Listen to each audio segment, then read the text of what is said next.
ప్రాణప్రియుడైన యేసుక్రీస్తునాథుని జన్మదిన వేడుకలు ఆశ్చర్యరీతిగా దేవుడు జరిగిస్తూ ఉన్నాడు.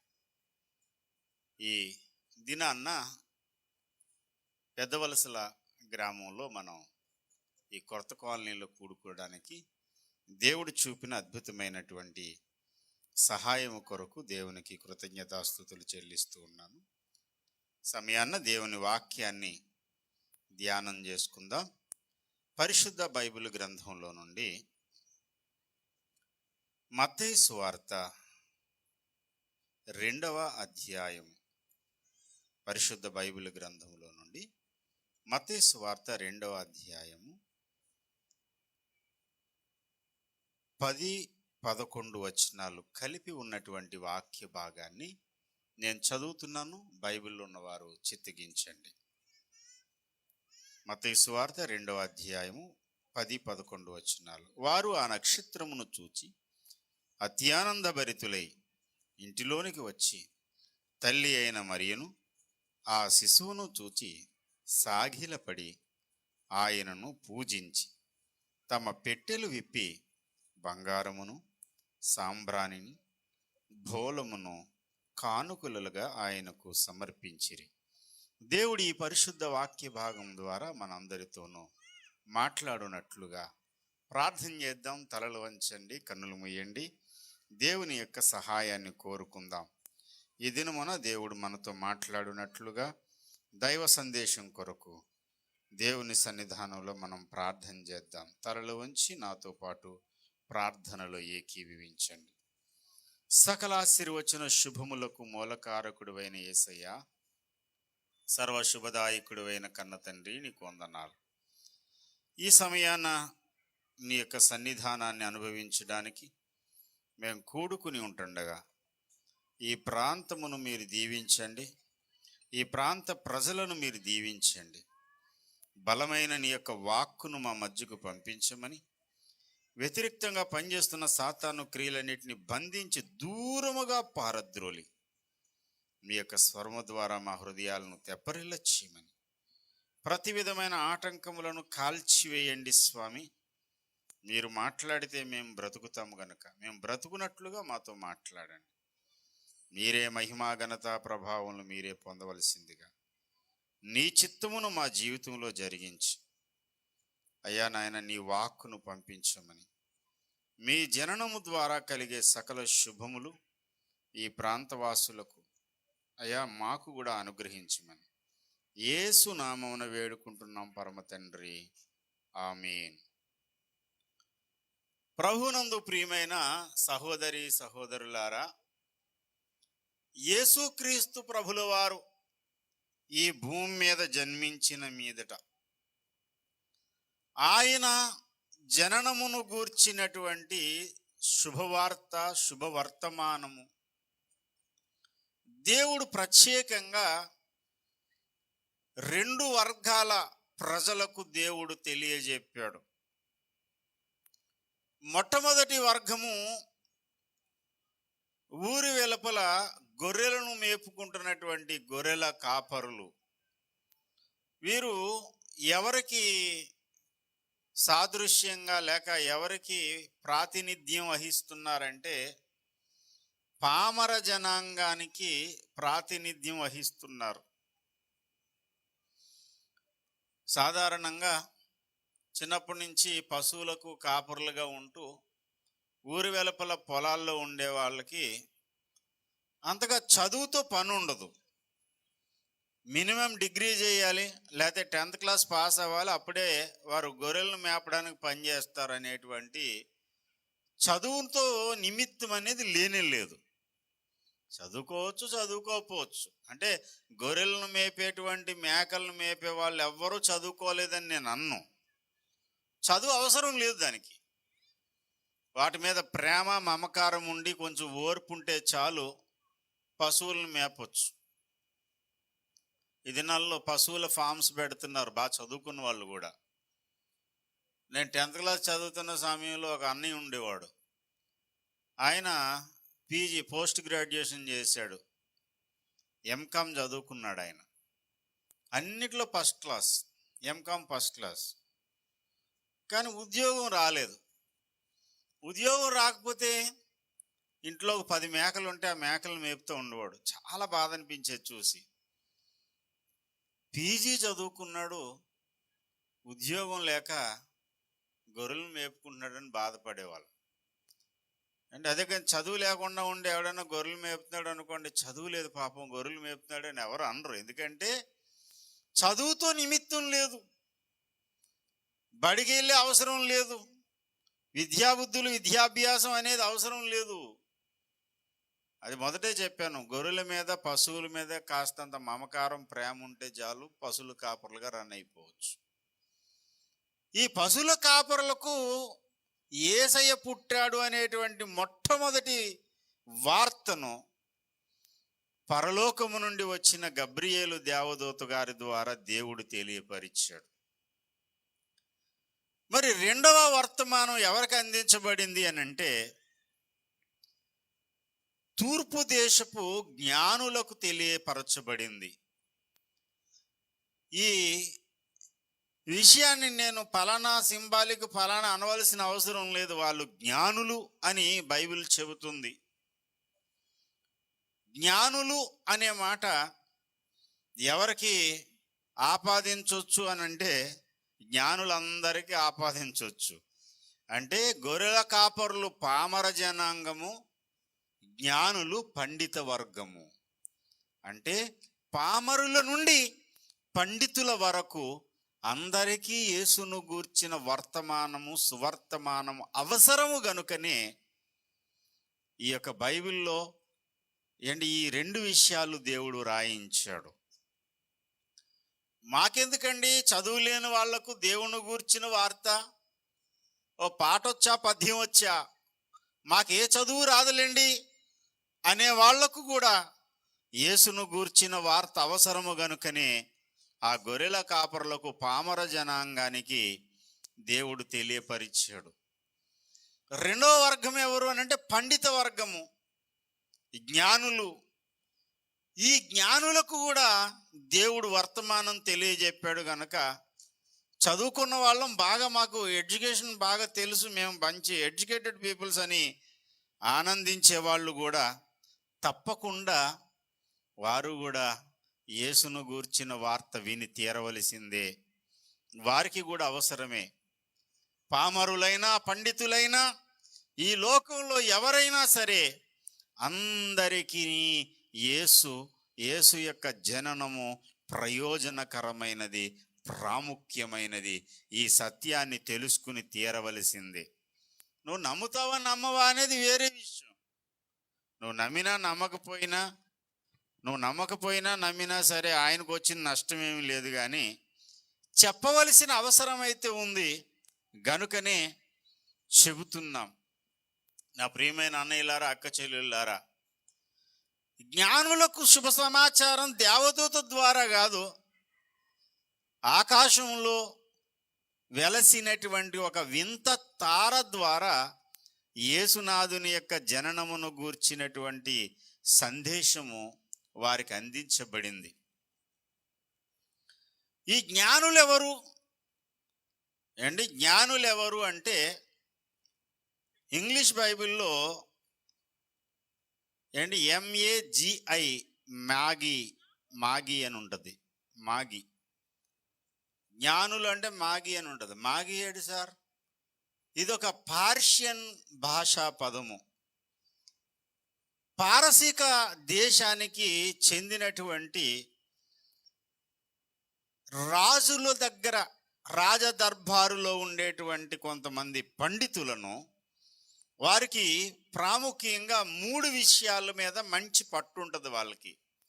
మొట్టమొదటి విషయం ఏంటంటే ఖగోళ శాస్త్రం మీద వారికి మంచి పట్టు ఉంటుంది. రెండవది జ్యోతిష్య శాస్త్రం మీద వాళ్ళకి మంచి పట్టు ఉంటుంది.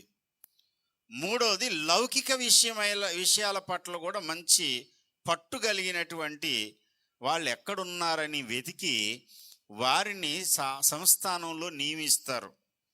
పారసీకులు మాదీయులు చేసేటువంటి పనదే. అలాంటి వ్యక్తులు విద్యాబుద్ధులు కలిగిన వారై ఉండాలి. జ్ఞానులుగా ఎంచబడి సంస్థానంలో వాళ్ళు ఉండాలంటే వారిని మొదట పరీక్షిస్తారు. పరీక్షించిన తర్వాత వారిని జ్ఞానులుగా నియమిస్తారు. ఈ విషయాలు మనకు దానియేలు గ్రంథంలో ఎంతో స్పష్టముగా వ్రాయబడ్డాయి. మొదటి అధ్యాయము, దానియేలు మొదటి అధ్యాయము 19వ వచనాన్ని మనం చదివితే అక్కడ ఈ మాటలు రాయబడతాయి. 17 నుంచి చదవండి. ఈ నలుగురు బాలుర సంగతి ఏమనగా, దేవుడు వారికి జ్ఞానమును సకల శాస్త్ర ప్రవీణ్యతయు వివేచనయు అనుగ్రహించెను. మరియు దానియేలు సకల విధములగు దర్శనములను స్వప్నములను గ్రహించు తెలివిగలవాడై ఉండెను. ఇంకా క్రిందకి చదివితే 20వ వచనం, రాజు వీరి యొద్ద విచారణ చేయగా జ్ఞాన వివేకముల సంబంధమైన ప్రతి విషయంలోనూ వీరు తన రాజ్యమంతట నుండి శకునగాండ్రుల కంటే గారడి విద్య గలవారి కంటేను 10 అంతలు శ్రేష్ఠులని తెలపబడెను. ఈ దానియేలు కోరెషు ఏలుబడిలో మొదటి సంవత్సరం వరకు జీవించెను. రాజుకు ఒక కళ వచ్చింది. ఆ కళ యొక్క అర్థం చెప్పడానికి కాదు, కనీసం ఆ కళ ఏంటో కూడా మర్చిపోయాడు. మర్చిపోయినప్పుడు అంటాడు, జ్ఞానులందరినీ చంపేయాలి అంటాడు. 13వ వచనం 2:13, ఇట్టి శాసనము బయలుదేరట వలన జ్ఞానులు చంపబడవలసి ఉండగా వారు దానియేలును అతని స్నేహితులను చంపజూసిరి. అండి, దేశంలో ఉన్నటువంటి జ్ఞానులైన వారందరినీ చంపేయాలి. ఏ జ్ఞానులు వీళ్ళు అంటే, గూఢమైన సంగతులను విచారించినప్పుడు వాటిని పరిశోధించి చెప్పగలిగినటువంటి పాండిత్యము కలిగిన వారన్నమాట. గూఢమైన సంగతులు తెలియజెప్పగలిగినటువంటి వారిని జ్ఞానులు అన్నారు. ఈ మాదీయ పారసీయ రాజ్యంలో క్రీస్తుకు పూర్వము ఈ మాదీయ రాజ్యము, పారసీక రాజ్యము, బబులోను రాజ్యాలు ఇవి ప్రపంచ రాజ్యాలుగా పిలువబడ్డాయి.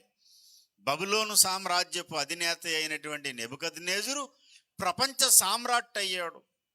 ఆ ప్రపంచ సామ్రాట్ అయినటువంటి ఆయన స్థాపించిన సువిశాలమైన బబులోను సామ్రాజ్యము తర్వాత మాదీయులకు పారసీలకు భూభాగం అయిపోయింది.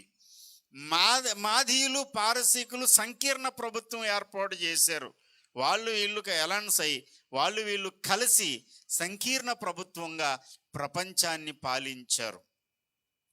ఆ పరిపాలనా కాలంలో వాళ్ళు ఏం చేశారంటే, వారి ఆస్థానంలో సంస్థానంలో ఉన్నటువంటి జ్ఞానవంతులు ఎవరైతే ఉన్నారో, గూఢమైన సంగతులను పరిష్కారముగా తెలియజెప్పగలిగినటువంటి వారు ఎవరైతే ఉన్నారో వారిని పరీక్షించి మరి జ్ఞానులని వారికి పేర్లు పెట్టి సంస్థానంలో వారిని పోషించేవారు. సాధారణమైన సమస్యలు వచ్చినప్పుడు ఎవరైనా పరిష్కరిస్తారు. కొన్ని జటిలమైన కఠినమైన విషయాలు వస్తే ఈ జ్ఞానం కలిగినటువంటి వారే దాన్ని పరిష్కారం చెయ్యాలి. అలాగా మాదీయ పారసీక దేశాల్లో ఉన్నటువంటి ఈ మాగి అనేటువంటి ఒక వర్గము, జ్ఞానులు అనేటువంటి ఒక వర్గం ఉన్నారు.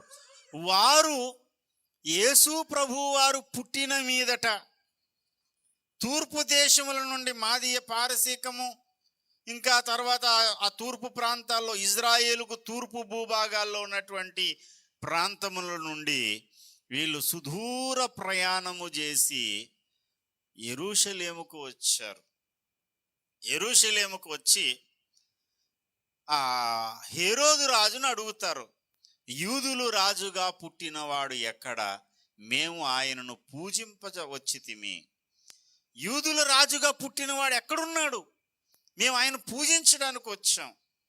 అలాగా మీకు ఎలా తెలిసిందయ్యా అంటే, మా దేశములో తూర్పు దేశమున మేము ఆయన నక్షత్రమును చూసాము. ఆయన నక్షత్రాన్ని చూసాము. ఆకాశంలో తేదివ్యమానముగా వెలుగొందినటువంటి ఒక దివ్య నక్షత్రాన్ని మేము చూసాం. ఆ నక్షత్రం మాకు చెప్పినటువంటి పాఠం ఏంటంటే, ఒక పరమాత్ముడు ఎవరో ఈ భూమి మీద ఉద్భవించాడు, అవతార పురుషుడు ఈ భూమి మీద అవతరించాడు, కాబట్టి ఆయనను మేము పూజించాలి అని వారు బయలుదేరి వచ్చారు. వాస్తవానికి ఎక్కడో పారసీక దేశంలో ఏంటి సుదూరమైనటువంటి ప్రాంతము నుండి, తూర్పు దేశాల నుండి వీళ్ళు అంత కరెక్ట్గా ఒక మహానుభావుడు పుట్టాడనేటువంటి విషయం ఎలా తెలుసుకోగలిగారు? ఈ విషయాన్ని మీకు కొంచెం వివరించి చెబుతాను, ఓపికగా వినండి. యేసు ప్రభు వారు పుట్టక మునిపే ఒక 400-500 సంవత్సరాలకు పూర్వము పారసీక దేశంలో ఒక ప్రవక్త ఉండేవాడు. ఆయన పేరు జరతుష్ట్ర మహర్షి, జొరాస్టర్ ఆయన పేరు. జొరాస్టర్ అనేటువంటి ఆయన జొరాస్ట్రియము అనేటువంటి ఒక మతాన్ని స్థాపించాడు. పారసీక మతం అంటారు దాన్ని, జొరాస్ట్రిజం.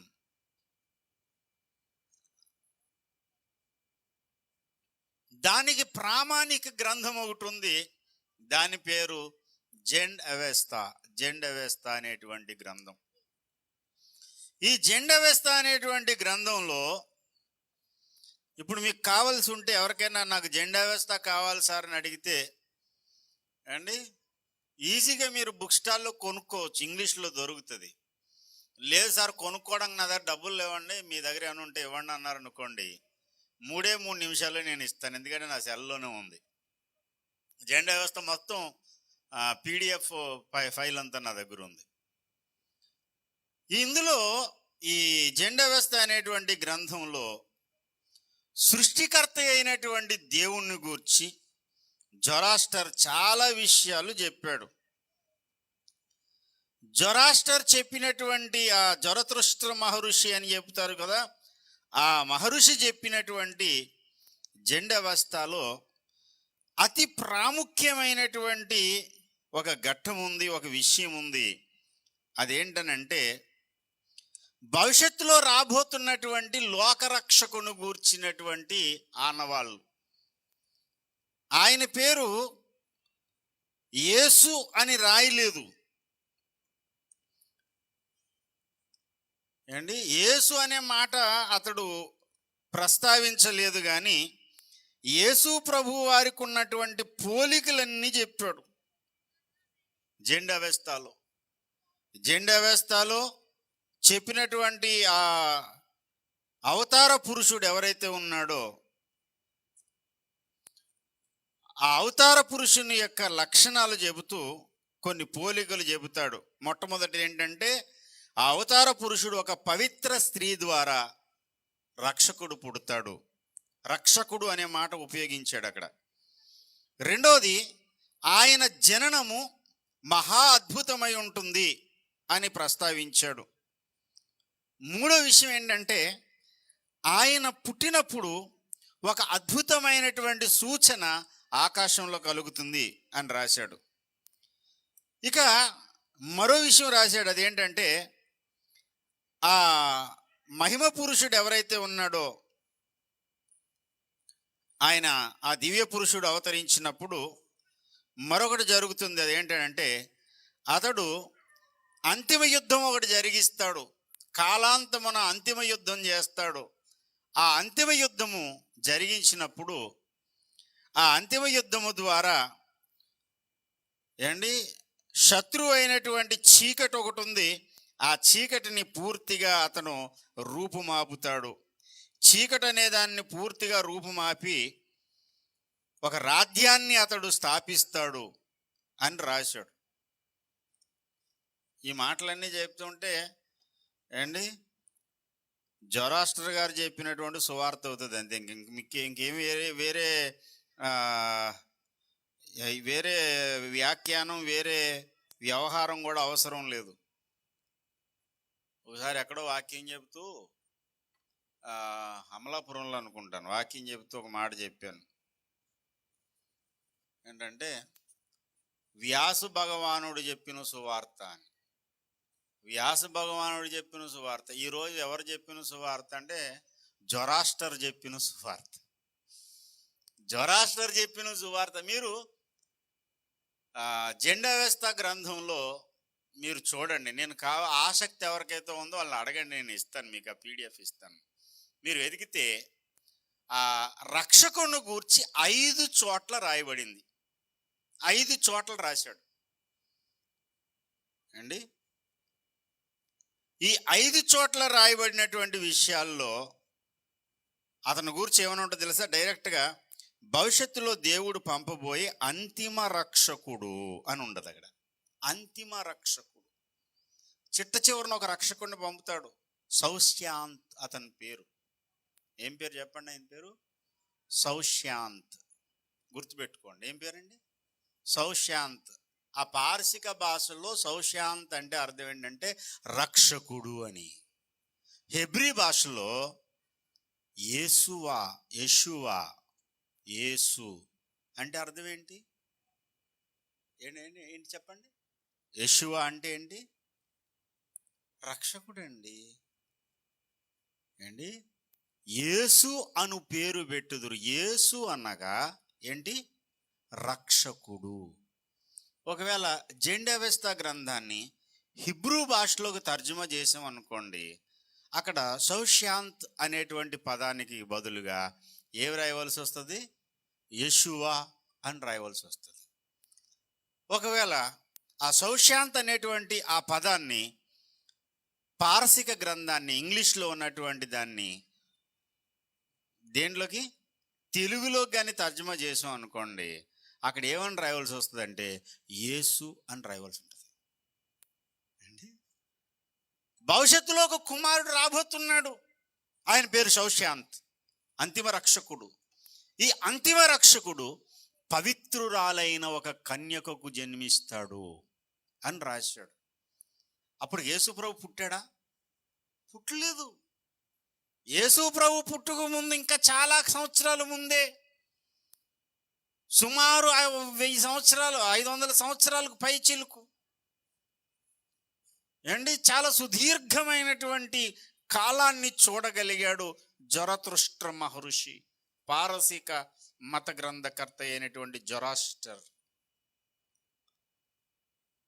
జొరాస్టర్ మహర్షికి ఎలా తెలిసింది? బైబిల్ చెప్తుంది ఏంటో తెలుసా? ప్రపంచంలో ఏదో ఒక జాతికి దేవుడు కాదు ఆయన, సకల జాతులకు ఆయనే దేవుడు గనుక నిజాయితీగా న్యాయముగా వెతికిన వారందరికీ దేవుడు తన్ను గూర్చి తాను తెలియపరుచుకుంటూ వచ్చాడు. దేవుడు తన్ను గూర్చినటువంటి ప్రత్యక్షతలు వారికి అనుగ్రహించాడు. జొరాస్టర్ మహర్షి ఎంత చక్కగా చెబుతాడంటే, ఒకే ఒక దేవుడు ఉన్నాడు, ఆ దేవుడు సకల శుభ లక్షణములు కలిగిన వాడు ఉన్నాడు. ఇంకోడు ఉన్నాడు, వాడి చెడ్డ దేవుడు, సకలమైన దుర్గుణాలకు వాడి క్యారఫ్ అడ్రస్. అంటే ఈ మాట చెప్పేసరికి అగాపే వాళ్ళందరికీ బలు వెలుగుతుంది. ఎక్కడ అంటే దైవజన్ లోఫిర్ గారు రాసినటువంటి విశ్వ ప్రణాళికలో ఏంటి, సకల శుభములకు మంచి దేవుడు ఉన్నాడు, చెడ్డ దేవుడు లేడు, చెడ్డ శక్తి ఒకటి ఉంది, వ్యక్తిత్వము లేని మరొక శక్తి ఉంది అని విశ్వ ప్రణాళిక అనేటువంటి గ్రంథంలో దైవజన్ లోఫిర్ గారు రాశారు. జొరాస్టర్ రాసింది 2 వ్యక్తులు ఉన్నారని రాశాడు. ఒక వ్యక్తి ఏమో మంచి దేవుడు, ఇంకోడేమో చెడ్డ దేవుడు. ఈ చెడ్డ దేవుడు అన్ని చెడ్డ పనులు చేస్తూ ఉంటే ఫైనల్గా ఒక ఆయన పుడతాడు. ఆయన ఎవరంటే సౌశాంత్ గారు, అంతిమ రక్షకుడు పుడతాడు. ఈ అంతిమ రక్షకుడు పుట్టి ఏం చేస్తాడంటే, ఈ చెడ్డ దేవుడు చేసిన చెడ్డ పనులన్నిటినీ సంహరించి ఒక శాంతి రాజ్యాన్ని, ఒక తిరుగులేనటువంటి, ఒక శాంతియుతమైనటువంటి సామరస్యం కలిగిన ఒక రాజ్యాన్ని ఎవరు స్థాపిస్తారు? సౌశాంత్ గారు స్థాపిస్తారు, అంతిమ రక్షకుడు స్థాపిస్తాడు. ఈ అంతిమ రక్షకుడు స్థాపించినటువంటి ఆ సామ్రాజ్యంలోకి నువ్వు వెళ్ళాలంటే ముందు ఆయన్ని మనం గుర్తుపట్టాలి.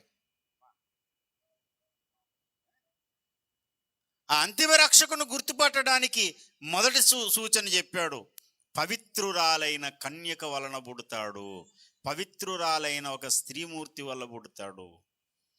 పరిశుద్ధ బైబిల్ చెబుతుంది, ఇదిగో కన్యక గర్భవతి అయి కుమారుని కనును, ఆయనకు యేసు అని పేరు పెట్టు.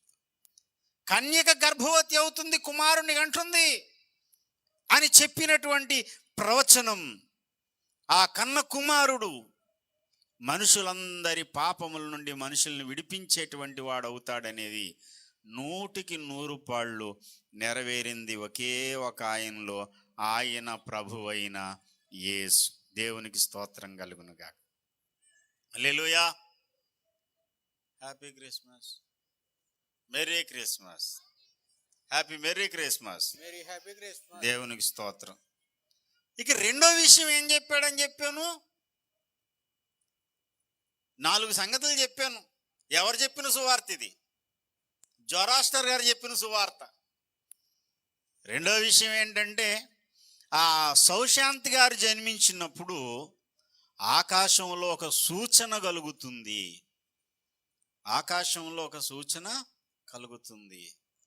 ఆ సూచనను వీరు గమనించారు. వీళ్ళందరూ ఎవరయ్యంటే పారసీకులు. వీళ్ళు ఆకాశంలో ఒక సూచన కనిపించింది. సూచన కనిపించగానే, ఏంటి సార్ ఇదేదో చాలా వింతగా ఉంది, ఇదేదో వింత తార, ఎందుకు వచ్చింది వింత తార అంటే మా జొరాస్టర్ గారు చెప్పారు, లోకరక్షకుడు పుట్టేశాడు, సౌశాంతి పుట్టేశాడు. ఆ సౌశాంతి ఎప్పుడు వస్తాడా అని ఎదురు చూశారు వాళ్ళు కూడా.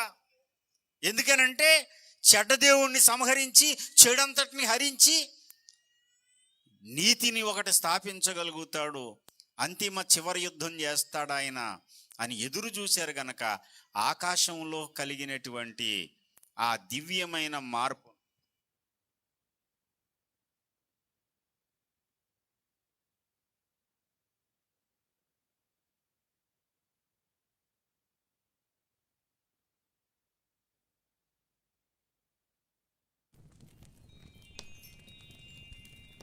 Happy Christmas, merry Christmas, merry Christmas, happy Christmas. అవే అంత కోపం కట్టారట బాబా. Happy Christmas, merry Christmas. ఎప్పుడు ముగింత బాబా? అసలు ముగించడానికి నేను మొదలెడితే కదా. ఇప్పుడు చెప్పే సువార్త అంతా ఎవరిదే? జొరాస్టర్ది. నేను చెప్పలేదు ఇంకా. ఆయన చెప్పింది ఏదో చెప్తున్నాను, ఆ తర్వాత నేను చెప్పేది ఏదో చెప్పి ముగించేస్తాను.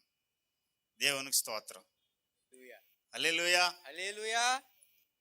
ఒక దివ్య పురుషుడు అవతరిస్తాడు. అవతరించినప్పుడు ఆకాశంలో కొన్ని వింతలు కలుగుతాయి, మార్పులు కలుగుతాయి. ఆయన చెప్పినటువంటి ఆ ప్రవచనం ఏదైతే ఉందో దానిని వీళ్ళు చూసి గమనించి వెంటనే ఆకాశంలో వచ్చిన ఈ వింత తారను చూడగానే రెండవ మాటకు తావు లేకుండా వీళ్ళు ఆ తారను వెంబడించుకుంటూ బయలుదేరారు. బయలుదేరి ఎక్కడికి వచ్చారండి? యెరూషలేముకు వచ్చారు. నా ప్రియమైనటువంటి సహోదరి సహోదరులారా, ఇంత కరెక్ట్గా వీళ్ళు ఎందుకు ఫాలో అయ్యారు? వెర్రి వాళ్ళు కాదు. యేసును చూడ్డానికి వచ్చినటువంటి ఈ జ్ఞానులు సకల శాస్త్రముల యందు ప్రావీణ్యత కలిగినటువంటి వారు. ప్రవీణ్యత అనేది సంపాదించుకుంటే తప్ప సంస్థానంలో ఉద్యోగాలు ఎవరు రిజర్వేషన్ బట్టో రికమెండేషన్ బట్టో రావండి. టాలెంట్ని బట్టి మాత్రమే సంస్థానంలో వారిని నియమిస్తారు. ఎలాంటి టాలెంట్ ఉండాలి? ఎలాంటి చిక్కుముడులనైనా సరే చక్కగా విప్పగలిగిన వాళ్ళై ఉండాలి. బబులోను సామ్రాజ్యములోను మాదీయ పారసీక సామ్రాజ్యాలలోను తిరుగులేని అధికారులుగా, చక్రవర్తులు మారిపోయినా సామ్రాజ్యాలు చెదిరిపోయినా వాళ్ళ సింహాసనం పదిలంగా ఉంది. దానియేలుది, షడ్రక్, మేషక్, అబేద్నెగోలది. కారణం ఏంటంటే వారు ఆనాటి జ్ఞానులు. అలాంటి జ్ఞానులే వీళ్ళు కూడా. యెరూషలేముకు ప్రయాణమై వచ్చిన వాళ్ళు. యేసు ప్రభువుని ఎవరైనా ఆరాధిస్తుంటే కొంతమంది అనుకుంటున్నారు చదువు సంజయ్ లేని వాళ్ళండి, అందుకనే ఆ అమాయకులు గొర్రెలు కాబట్టి అందులో కలిసిపోయారు అనుకుంటున్నారు. ఓహర్ నాయన, అమాయకులు వచ్చారు ఇందులోనికి. పామర పండిత సకల ప్రజలకు ఆయన అవసరమైన వాడు గనక అందరూ ఆయన దగ్గర మోకరిల్లవలసింది. సుదీర్ఘమైన ప్రయాణం చేసి యెరూషలేముకు వచ్చి జ్ఞానులు వారి పాండిత్యము, వారి తెలివి, వారి జ్ఞానం అన్ని పక్కన పెట్టి బాలుడైన యేసుస్వామి ముందు మోకరిల్లారు. దేవునికి స్తోత్రం కలుగునుగా. హల్లెలూయా. ఎందుకు మోకరించారంటే వాళ్ళ మత గ్రంథకర్త అయినటువంటి జొరాస్టర్ చెప్పినటువంటి ప్రవచనాలు వాళ్ళు వంట పట్టించుకున్నారు, బాగా అధ్యయనం చేశారు. అధ్యయనం చేస్తే వాళ్ళకి అర్థమైంది ఏంటంటే, సౌశాంతి గారు వస్తాడు రా నాయన, అంతిమ రక్షకుడు వస్తాడు. అంతిమ రక్షకుడు వచ్చినప్పుడు శాంతి సామ్రాజ్యాన్ని స్థాపిస్తాడు. తరతరాలుగా ఉన్న చెడ్డ దేవుని అకృత్యాలన్నిటిని కూడా సంహరిస్తాడు, చెడ్డ దేవుణ్ణి సంహరించేస్తాడు. కాబట్టి అలాంటి సౌశాంతి గారు అంతిమ రక్షకుణ్ణి మేము పూజించాలి అని బయలుదేరి యెరూషలేముకు వచ్చిన తర్వాత యెరూషలేములో యేసయ్య లేడు. రాజుగారిని అడుగుతున్నారు, యూదుల రాజుగా పుట్టినవాడు ఎక్కడ? మేము ఆయనను పూజింపవచ్చితిమి అంటే హేరోదు రాజుగారు అన్నాడు, నా ఇంట్లోనే నా కుంపడెట్టడానికి ఎవడు పుట్టాడు రా బాబు అని వాడు తలపీక్కుంటున్నాడు. బైబిల్ ఏముంది తెలుసా? హేరోదు అతని యొక్క అధిపతులు కలవరపడ్డారట. గొప్ప కలవరం స్టార్ట్ అయింది. యూదులకు నేను గాక వేరొక రాజు పుట్టుటియా? మా చిన్నప్పుడు డ్రామా వేసాం. అందులో నేనైతే రాజుని కాదులేండి, నేను గొల్లోడు క్యారెక్టర్ నాది, గొర్రెల కాపర్ క్యారెక్టర్ నాది. అందులో ఒక ఆయన్ని నిలబెడితే వాడేమో రాజులాగా ఉంటాడని చెప్పి ఎత్తుగా ఉన్నాడని నన్ను పెట్టారు. పెడితే ఆడికి డైలాగులు రావు, ఆడి మర్చిపోయాడు. మొదలుపెట్టాడు, యూదులకు రాజుగా పుట్టుటియా? ఎంత మాట! మళ్ళీ ఇక్కడికి వెళ్తాడు, యూదులకు రాజుగా పుట్టుటియా, యూదులకు రాజుగా పుట్టుటియా అంటాడు. అక్కడ భటుడుగా ఉన్నాడు, ఆడు చాలా షార్పడు, చిన్నోడాడు. ఎంతసేపు చెప్తా? అదే చెప్పింది తర్వాత చెప్పు. కలవరం సార్, హెరోదు రాజు కలవరపడ్డాడు, యెరూషలేము కలవరపడింది. వేరే రాజు పుట్టాడా? అయితే ఆ పుడతాడనే మాట ఎక్కడో సుదూర గ్రంథాలలో జొరాస్టరే రాస్తే మరి బైబిల్లో ఉండదా? బైబిల్లో కూడా ఖచ్చితంగా ఉంటుంది. ఆ రాజు ఎవరో కాదు, ఇంక వెతుక్కోవాల్సిన పని లేదు. ఏంటి హెరోదు రాజు ఏమన్నాడు చూడండి, అసలు ఎవరైనా ఒక రాజు పుడతాడా? ఆ పుడితే అన్నాడా? ఏం లేదు, డైరెక్ట్గా ఉంటుంది అక్కడ మాట. మత్తయి సువార్త 2వ అధ్యాయంలో చూడండి, శాస్త్రులను పరిసయ్యులను పిలిచి 4వ వచనంలో క్రీస్తు ఎక్కడ పుట్టునని వారిని అడిగాను. సౌశాంతి గారని వాళ్ళు అనుకుంటే రాబోయే మెస్సయ్య, రాబోయే రక్షకుడు యేసేనని అందరికీ కన్ఫర్మేషన్ ఉంది. ఆయన ఎక్కడ పుడతాడు చూడండి, గ్రంథాల్లో చూడండి. ఎక్కడో సుదూర తూర్పు దేశాల నుండి వచ్చారు వీళ్ళు, పారసీకము నుండి వచ్చారు. ఇప్పుడు పారసీకం అంటే ఇరాన్. కొన్నిసార్లు కొంతమంది ఇండియా నుంచి వచ్చారని చెప్తారు కదా, అంటే ఇండియా నుంచి కూడా రావచ్చు. నేను చాలాసార్లు చెప్పాను. ఎందుకంటే ఆ ఇరాన్ నుండే భారతదేశానికి కొంతమంది వలస వచ్చారు. ఇరాన్ అనే పదములో నుండే ఆర్యన్ అనేటువంటి పదం పుట్టింది అని నేను చెప్పలే. ఆ మాట చెప్పింది ఎవరనంటే దాశరథి రంగాచార్యులు వారు చెప్పారు. చతుర్వేదములను సరళమైన ఆంధ్ర భాషలోకి అనువాదం చేసినటువంటి దాశరథి రంగాచార్యులు గారు చెప్పాడు, ఆర్యులు భారతదేశానికి వలస వచ్చిన వాళ్ళు. ఇక్కడ వాళ్ళు కాదు, వాళ్ళు ఎక్కడి నుంచి వచ్చారు? ఆర్యన్ అనే పదము ఇరానే ఒకప్పుడు పారసీకము, పారసీకమే ఇరాన్ అయ్యింది. ఆ ఇరాన్ నుండి వలస వచ్చినటువంటి ఆర్యులు, అందులో వీళ్ళు జ్ఞానులు ఉంటే ఉండొచ్చు, వాళ్ళైనా వీళ్ళైనా వాళ్ళ మూల గ్రంథం ఏంటంటే జొరాస్ట్రిజం, జెండవెస్తానే. జొరాస్ట్రిజమే వాళ్ళందరూ కూడా. కాబట్టి వాళ్ళు ఇంత దూరం నుంచి వచ్చారంటే మన దేశపు మన గ్రంథాల్లో ఎందుకు ఉండదు? తప్పకుండా వెతకండి అన్నాడు. అప్పుడు శాస్త్రులు వచ్చి గ్రంథాలు తెరిచారు. ఏ గ్రంథము అనంటే ఏ గ్రంథం తెరిచారు? పరిశుద్ధ బైబిల్ గ్రంథం తెరిచారు. పాత నిబంధన గ్రంథము తెరిచారు. తెరిచినప్పుడు మీకా గ్రంథం దొరికింది వాళ్ళకి. మీకా గ్రంథంలో ఉన్న రాయబడిన మాట చదివారు. బెత్లెహేము ఎఫ్రాతా, యూదా వారి ప్రధానులలో ఎంత మాత్రము అల్పమైన దానవు కావు. ఇశ్రాయేలీయులను నా ప్రజలను ఏలబోవాడు నీలో నుండి పుడతాడు. బెత్లెహేము ఎఫ్రాతా, బెత్లెహేము అనేటువంటి ప్రాంతంలోనే పుడతాడు అని రాజుకి క్లూ ఇచ్చారు. అప్పుడు ఈడంటాడు కదా హేరోదు రాజుగాడు, మీరు వెళ్ళి ఆయన ఎక్కడున్నాడో జాగ్రత్తగా వెళ్ళి వెతికి పూజించి ఆయన ఎక్కడున్నాడో ఆ ప్లేస్ ఏదో నాకు చెప్పండి, మీరు వెళ్ళి వచ్చిన తర్వాత నేను కూడా వెళ్ళి పూజిస్తాను. పూజించడానికి చంపేయడానికి. సరే వీళ్ళు బయలుదేరారు. బెత్లెహేంకి వెళ్ళాలి. ఆ గాడిద కొడుకు కనీసం ఒకరినో ఇద్దరినో తోడిచ్చి బెత్లెహేంకి దారి చూపించన్నా బాగుండేమో. ఒకవేళ ఏండి అలా అనలేదు, అలాగంటే బాగుండకపోను, బాగుండు కాదు. ఆడికి ఆ తెలివితేటలు రాలేదు హేరోదు గాడికి. బయటికి రాగానే వీళ్ళు ఎటు వెళ్ళాలని చూసుకుంటున్నారు. తూర్పు దేశము నుండి యెరూషలేము వరకు, యోదయ దేశం వరకు వారిని నడిపించినటువంటి ఏ తారైతే ఉందో ఆ తార వాళ్ళకి ఎదురు చూస్తుంది.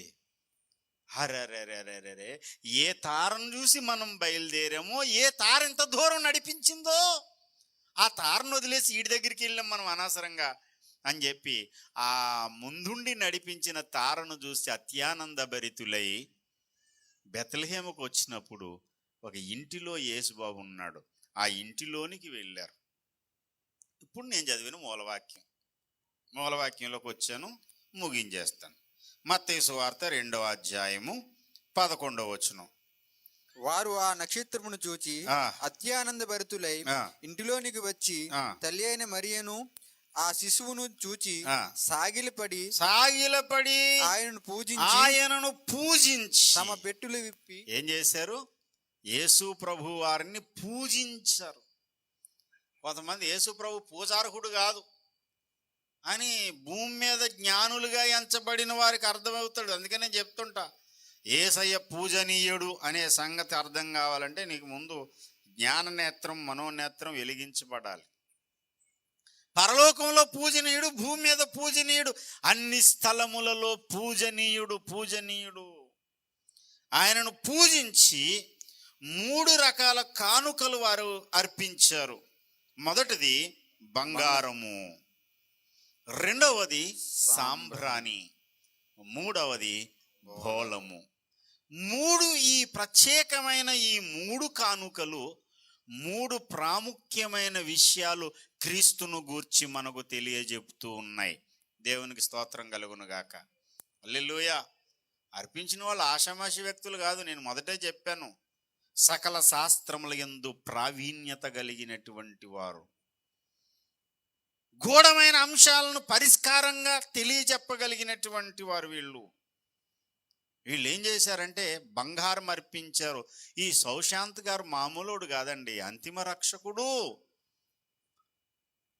ఏ చెడ్డ దేవుడైతే ఉన్నాడో, సైతాన్ అంటాం కదా మనం, ఆ చెడ్డ దేవుడు సైతాన్ని, వాని క్రియలను హతమార్చగలిగి రాజ్యస్థాపన చేస్తాడు గనుక ఆయన రాజు. ఆయన రాజు అని వాళ్ళు గుర్తుపట్టారు గనక రాజుకి ఏమర్పించారంటే ఆయన రాజస్వాన్ని తెలియజెప్పడానికి బంగారమును అర్పించారు. రెండవది, ఆయన యాజకుడు, యాజకత్వం జరిగించేవాడు. దేవునికి మానవులకి మధ్యలో ధూపము వేసేటువంటి పని ఎవరు చేస్తారంటే యాజకుడు చేస్తాడు. ఆయన యాజకత్వం చేసేవాడు, ప్రజలను దేవునితో సమాధానపరిచే సమాధానకర్త అని తెలియజెప్పడానికి, దేవుని ఉగ్రత నుండి ప్రజలను విడిపించేటువంటి నిజమైన యాజకుడు, ఇట్టి గొప్ప ప్రధాన యాజకుడు మనకు సరిపోయినవాడు అన్నాడు అపోస్తులుడైన పౌలు. అట్టి గొప్ప ప్రధాన యాజకుడని ఒక పాఠము నేర్పడానికే ఏమర్పించారు? సాంబ్రాణిని అర్పించారు. జెండా వేస్తాలో జొరాస్టర్ మహర్షి ఇంకొక మాట కూడా చెప్పాడు, 4 సంగతులు చెప్పాడు. ఆ 4వ సంగతి ఏంటంటే, 3 సంగతులు చెప్పాను మొదట. ఏంటి సంగతి అది? పవిత్రురాలైన స్త్రీకి ఆయన జన్మిస్తాడు. రెండవది, ఆయన జన్మించినప్పుడు ఆకాశంలో ఒక వింత జరుగుతుంది. మూడవది, అతడు ఈ లాస్ట్ వార్ ఏదైతే ఉందో అంతిమ యుద్ధము జరిగించి ఏం చేస్తాడు? ఈ చెడ్డ దేవుణ్ణి సంహరించేస్తాడు, రాజ్య స్థాపన చేస్తాడు. 4వ విషయం చెప్పాడు, ఆ అంతిమ రాజు ఎవరైతే ఉన్నాడో అంతిమ రక్షకుని యొక్క మరణమును గూర్చి కూడా చెప్పాడు. అయితే ఈ జ్ఞానులు అర్పించినటువంటి మూడవ కానుక దేనికి సంబంధించింది అని అంటే క్రీస్తు మరణమునకు సంబంధించింది. మరణానికి సంబంధించి ఏముంది సార్, లేని అన్ని ఆడదాలు పెడార్థాలు అన్ని కల్పించి చెప్పి చల్లో సాగొడుతున్నావు, ముగిచా ఎంతసేపు చెప్తావు అన్నట్టు కొంతమంది సీరియస్గా పెట్టారు. మీరు సీరియస్గా పెట్టినా సిల్లీగా చెప్పి పెట్టినా సరే చెప్పాలనుకుని ఈ పాయింట్ చెప్పే వరకు నేను వదలను. హ్యాపీ క్రిస్మస్, ఇంకేం హ్యాపీ బాబాయ్, చలి చంపేస్తుంది, ఎముకలు కోరికేస్తుంది, ఆయన ఉంటే బాగుండు, నా పాట పాడు. పాపం ఈ సంవత్సరం ఫుల్ బిజీ అయిపోయాడు ఆయన, అసలు ఖాళీ లేదు రావడానికి, లేకపోతే వచ్చును, లేకపోతే చలి చంపేస్తుంది రోయ్, ఎముకలు కోరికేస్తుంది రోయ్ అని చెప్పి మనల్ని అందరినీ నవ్వించేవారు ఆయన. దేవునికి స్తోత్రం. Happy Christmas, happy Christmas, merry Christmas.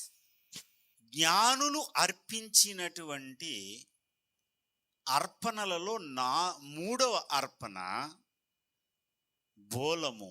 ఈ బోలం అనేది ఎప్పుడు ఉపయోగిస్తారంటే అంతిమ క్రియలు చేయడానికి, అంత్యక్రియలు చేయడానికి, మనిషి జీవిత చర్మ గడియలు ఆఖరి దినాలలో ప్రాణం పోయిన తర్వాత ఆ శవానికి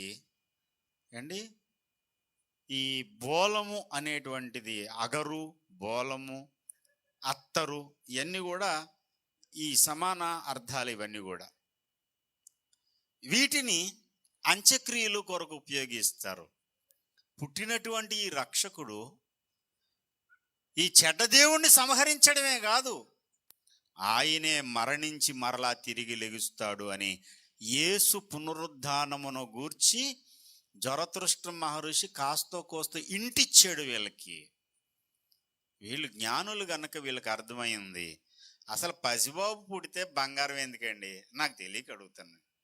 బాబు పుట్టినప్పుడు పాలతిత్తి పట్టుకెళ్ళాలి, బిస్కెట్ ప్యాకెట్ పట్టుకెళ్ళాలి. మనం ఎవరన్నా పట్టుకెళ్ళవలసి వస్తే ఏం పట్టుకెళ్తాం? బేబీ కిట్ దొరుకుతుంది, జాన్సన్ బేబీ పౌడరు, ఒక చిన్న సబ్బు, చిన్న గోసి, చిన్న జుబ్బా, అంతేనా? ఇంకా కొంచెం సంవత్సరం బాబు అయితే బిస్కెట్ ప్యాకెట్, బేబీ హార్లిక్స్, లేకపోతే ఏదోటి పట్టుకెళ్తాం. పురటాలు అయితే ఏ గానుగ నూనె, బెల్లమో ఏదోటి పట్టుకెళ్తాం, అంతేనా? ఎవరైనా చనిపోయారంటే స్వీట్లు దొరకని కాలంలో పంచదార పట్టుకెళ్ళేవారు, అంతేగాని వీళ్ళేంటండి బాబు డైపర్ ప్యాకెట్లు తేటలేదు, గోసిగుడ్లు తేటలేదు, ఏం తెస్తున్నారు అక్కడికి? బంగారము, సాంబ్రాణి, అంతవరకు బాగానే ఉంది. శవాలకు పూసేటువంటి బోలం తీసుకొచ్చారు. ఎవరన్నా శుభం జరిగిన ఇంటికి ఇలాంటివి పట్టుకెళ్తారండి? శుభం అంటే పెళ్లి చేసుకుంటున్నాడు ఎవడో, పెళ్ళికి గిఫ్ట్గా సమాధి పెట్టి పట్టుకెళ్తారా? సావుగుట్లు కొడతారు అలాంటి పని చేస్తే. కానీ వీళ్ళు దేన్ని పట్టుకెళ్ళారు? శవాలకు పూసేటువంటి ఆ బోలాన్ని. మీకు జ్ఞాపకం చేస్తాను, యేసు ప్రభు వారు చనిపోయిన మీదట ఒక ఆయన ధనవంతుడు ఉన్నాడు. ఆయన పేరు ఏం పేరు? నికోదేము, అరిమితయ, యోసేపు. వీళ్ళిద్దరూ ఏం చేశారు తెలుసా? యేసు అంత్యక్రియలకు వీళ్ళు బోలం తీసుకొచ్చారు. అర్థమైందా? పుట్టినటువంటి సౌశాంతి గారు అంతిమ రక్షకుడు ఎవరైతే ఉన్నాడో ఆయన పుట్టింది దేని కొరకంటే మరణించుట కొరకే. ఆయన మరణించకపోతే మానవునికి పాప విమోచన అనేది దొరకనే దొరకదు. నేను చెప్తున్న మాటలు కళ్ళబోలి మాటలు కాదు. కావాలితే మీకు ఎవరికి కావాలితే వాళ్ళకి ₹1 తీసుకోకుండా జెండా వ్యవస్థ బుక్ మీకు ఇస్తాను, ఓపిక ఉంటే చదవండి. అంతే, ఇంగ్లీష్లో ఉంది. మాకు ఇంగ్లీష్ రాదు కదంటే మీకే కదా, నాకు రాదు. నేను ఏం చేస్తానంటే ఇంగ్లీష్లోది కూడా తెలుగులోకి ట్రాన్స్లేషన్ చేసుకుని చదువుతాను. చదవండి ఓపిక చేసుకుని. లోకరక్షకుడు పుడతాడని ఆయన పుట్టుక ముందుగానే చెప్పబడింది. అక్షరాలు ఆయన పుట్టాడు. పుట్టినటువంటి ఆయన మరణించి మరలా తిరిగి లేస్తే తప్ప మానవునికి పాప విమోచన అనేది కలగనే కలగదు. నా ప్రియమైన అన్నదమ్ములారా, అక్కచెల్లులారా, ఆలోచించండి. మహాపండితులు, జ్ఞానులైనటువంటి వారికి అర్థమైంది. ఆయన రాజని బంగారం తీసుకొచ్చారు, ఆయన యాజకుడని సాంబ్రాణి తీసుకొచ్చారు. ఆయన చనిపోయి మరలా తిరిగి లేచే ప్రక్రియ ఒకటి ఉందని ఆయన మరణ పునరుద్ధానాలని జ్ఞాపకం చేసుకుంటూ బోలమును తీసుకొచ్చారు. బంగారు సాంబ్రాణి బోలములతో యేసుస్వామి ముందు మోకరిల్లారు. ఆయన రాజు నీ హృదయాన్ని ఏలడానికి సిద్ధంగా ఉన్నాడు. దేవునితో నిన్ను సమాధానపరచడానికి యాజకుడయ్యాడు. నీ పాపములన్నిటి కొరకు మరణించి మరలా తిరిగి లేవడానికే ఈ భూమి మీద పుట్టాడు, అలాగే మరణించాడు, 3వ దినాన్ని తిరిగి లేచాడు, మరలా రాజ్యస్థాపన చేయడానికి రాబోతున్నాడు. ఎవరైతే ఈ జ్ఞానుల వలె ఆయన ముందు మోకరిల్లి ఆయన హృదయంలో చేర్చుకుంటారో వారందరూ ధన్యులవుతారు. వారి జీవితంలోని నిజ క్రిస్మస్ స్టార్ట్ అవుతుంది. అటువంటి నిజ క్రిస్మస్ స్టార్ట్ అయినటువంటి ధన్యులు ఇక్కడ ఉన్నారు. ఇలాంటి ధన్యులుగా మీరు కూడా మారాలనుకుంటే నేడే జ్ఞానులై యేసు ముందు మోకరించండి, యేసును హృదయంలో చేర్చుకోండి. దేవుడి మాటలు మన వినికిడిలో ఆశీర్వదించునుగాక. ఆమేన్. రండి ప్రార్థన చేసుకుందాం. ప్రార్థన ప్రార్థన ప్రార్థన ప్రార్థన. సకల ఆశీర్వచన శుభములకు మూలకారకుడు అయిన మా యేసయ్య, లోకరక్షకుడా, పవిత్రుడా, పరిశుద్ధుడా, గొప్ప దేవుడా, మహిమ కలిగిన మా యేసుక్రీస్తు నాథా, నీకే కృతజ్ఞతాస్తుతులు. ఈ దినమున మీరు పంపించిన దయగలని వర్తమానము కొరకు స్తోత్రాలు. ఈ దాసుని నాయన మెలోబెట్టి జొరాస్టర్ మహర్షి ద్వారా చెప్పబడినటువంటి ప్రవచన వాక్కులను ప్రజలకు ఉపదేశించడానికి మీరు చూపిన కృప కొరకు వందనాలు. మీరే సహాయం చేయండి. మీ కృపాకార్యం మా జీవితంలో జరిగించి అనుకోని విధంగా అయ్యా ఈ కూడికని ఇక్కడ జరిగిస్తున్న విధానం కొరకు వందనాలు. సహకరించినటువంటి అయ్యా గౌతల్లి సతీష్ గారి కుటుంబాన్ని కూడా మీరు ఆశీర్వదించండి. ఈ ప్రాంతవాసులందరినీ దీవించండి. నీ ముందు మోకరిల్లే జ్ఞానం అందరికీ దయచేయండి. అజ్ఞానంధకారము నుంచి విడిపించి నూతన జీవంతో నింపండి. యేసు నామమున వేడుకుంటున్నాం పరమ తండ్రి. ఆమేన్. ఆమేన్. Thank you very much. అందరూ కూడా లేచి నిలబడదాం.